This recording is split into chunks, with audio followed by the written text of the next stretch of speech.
Surono Danu ini gila yang tidak boleh waras.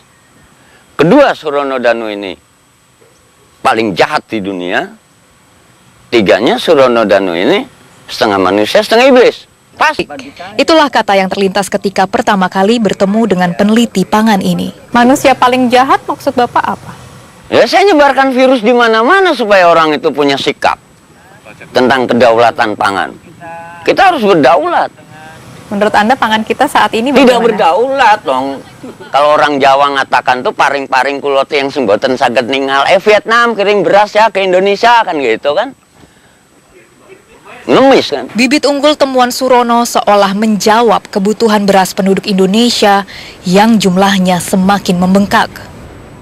Sementara, lahan pertanian semakin sempit, terhimpit pembangunan. Surono tak pernah memikirkan besarnya dana ketika meneliti. Di rumahnya, ia menghasilkan bibit unggul hanya berbekal sebuah alat, pingset. Penelitian itu pun tidak menyerap dana besar. Hanya sekedar untuk saya pada saat dia merokok, ngopi gitu. Saya berkeliling Sumatera bagian selatan, Lampung, Sumatera Selatan dan Bengkulu untuk mendapatkan benih-benih unggul lokal. 181 varietas unggul lokal dari umur 4,5 bulan sampai 9 bulan. Berapa lama itu Bapak kumpulkan? 1 tahun. Nah itu baru saya seleksi untuk mendapatkan bisa dijadikan pejantan dan bisa dijadikan betina. Dan kemudian akhirnya berapa lama yang Bapak butuhkan waktunya untuk akhirnya menghasilkan apa yang Bapak sebut? 8 tahun. Dan apakah yang Bapak pernah uji coba atau kembangkan itu hanya untuk varietas padi atau ada tanaman? Ada juga singkong, jagung, kedelai, kacang panjang, kacang tanah, semangka, semangka asli Indonesia ya, semua gen. Bukan ragu tapi pernah ngengkel, Mbak.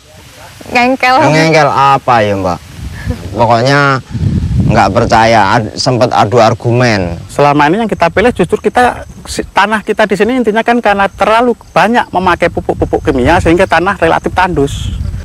Di tahun pertama saya belum percaya dengan pola yang dilakukan. Dari hasil singkong. Dari hasil singkong yang saya tanam juga lebih banyak buahnya. Dari satu pohon? Ya, dari per pohon. Kalau tadinya saya nanam paling banyak 25 ton, tapi sekarang kalau ngomong 40 ton ya bukan spesial. Udah biasa 40 ton. Dengan temuannya, Surono ingin mematahkan mitos yang dipercaya sebagian petani yang menyebut bibit padi hibrid impor lebih baik dari bibit lokal. Tidak tahu siapa yang salah, tapi mestinya kita salah semua. Termasuk Menteri Pertaniannya juga salah. Kenapa bisa begitu? Kenapa mendatangkan benih hybrid dari China? Yang akibatnya tahun-tahun yang lalu di daerah Klaten, di daerah Karanganyar, Magetan, di mana-mana orang merajalela. Dan petani itu bukan buruh ya, bukan buruh yang kerja mendapatkan uang. Dia bekerja bagi dirinya sendiri dan tanpa ada asuransi. Sekarang kalau diberi benih hybrid yang tidak satu gen dengan benih-benih yang kita punya, apa pemerintah mau ganti? Berapa luas yang tidak panen? Dan berapa kali mereka tidak panen? Sekarang baru timbul warang lorek. Orang yang dulu ada coklat, putih, hijau, sekarang ada yang belang. Udah ada mutasi gen yang baru. Untuk yang sudah ada saja kita udah payah, apalagi menghadapi yang kita belum tahu bagaimana cara membunuhnya. Bapak sudah pernah mencoba membudidayakan bibit dari padi hibrida? Sudah sekali. Hasilnya bagaimana? Yang saya dapat biasa aja, Mbak. Biasa aja. Padahal kan katanya itu bibit unggulan. Bapak sepakat dengan hal itu? Enggak juga, karena saya sudah ngalami. Jadi padi hibrida itu tidak lebih. Setelah saya tanam padi hibrida, tahun besoknya itu saya ketemu padi sertani yang produksinya menurut saya lebih bagus. Dia memang lebih tahan terhadap serangan hama dan penyakit. Hasil produksinya lebih tinggi karena saya memang melakukan perbandingan beberapa varietas. Nah, pelompok tani itu sangat kebingungan, Pak, masalah obat-obat ini sebetulnya. Ada yang menentukan obatnya ini, nanti tahun lagi ganti ini lagi gitu. Jadi sekarang ini petani sangat bingung, Pak. Nah, bagaimana caranya mengendalikan hama yang akan datang itu? Surono tak meraup uang dari bibit unggul temuannya. Bukan menemukan, Lori. Tepatnya Saya melahirkan buah pikiran. Oke. Di sini kesalahan dari pemerintah kita yang lalu mencetak sarjana. Jadi sarjana ini seperti ubin, dicetak, tidak berkembang. Saya ingin melahirkan. Dengan sendirinya akan berkembang.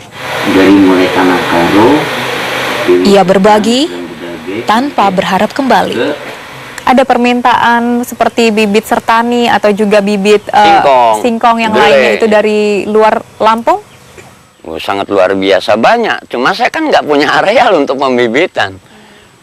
Bagaimana cara Bapak memberikannya, mengirimkannya kepada mereka semua? Saya selalu ngirim lewat jasa pos. Terkecuali kalau memang mereka minta nanti ambil sendiri kan gitu ya. Dan Anda memberikan itu gratis? Saya memberikan gratis. Padi dari Sertani dan bisa membayar Anda? Betul, itu dari negara luar. Banyak yang sudah tahu kok. Itu 1 gram 400 juta. Dia hanya minta 400 gram. Sedang 1 gram isinya hanya 33 butir. Anda menerima tawaran itu sekali, 2 kali? Berulang.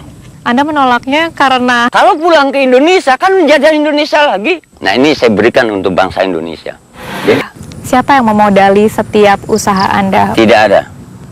Itu nggak gampang loh Pak untuk meneliti mulai dari tahun 82 sampai sekarang. Saya terlalu yakin Allah ini ada.